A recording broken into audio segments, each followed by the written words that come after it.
today we will finally see Paul Whelan here at this Moscow City Court, which will decide whether Whelan could be released on bail. That's what his lawyer demands. But the chances that the court will take a positive decision are extremely low, as Paul Whelan is accused with espionage by the Russian Federal Security Bureau.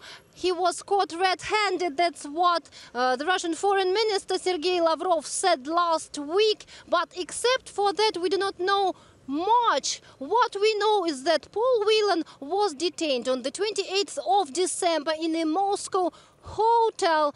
And that's it. This case is classified as a state secret, but hopefully today we'll get to know some more of the details of what has happened and what is the evidence. We know that Paul Whelan is a big fan of Russia. He started to pay regular visits to Russia since 2006. He has dozens of Russian friends on various social media platforms, and many of them are linked with the military sphere. But Whelan says that he, a military man in the past, he served in the US Army, was just trying to find some mutual interests with Russians, that he is fond of Russian culture and history. Whelan claims that he is innocent and that there is some kind of a mistake. Well, meanwhile, you've interviewed Paul Whelan's lawyer. Was he able to shed any more light on the case?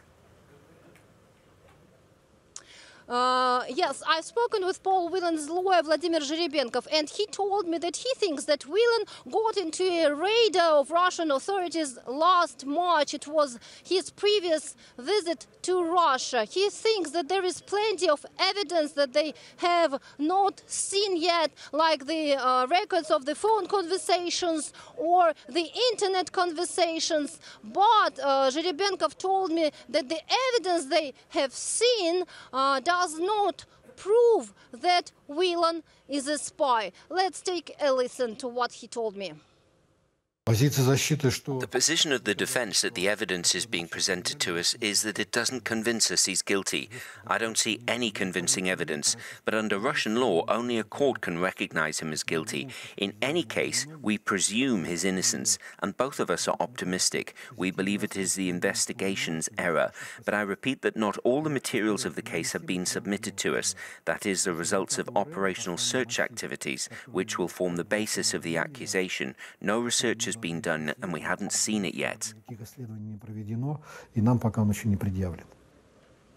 Zherebenkov told me that he cannot give any details on the evidence, as this case is classified. And I remind that today the Moscow City Court will decide whether Paul Whelan could be released on bail. That's what his lawyer asks, and he is accused with espionage by the Russian Federal Security Service.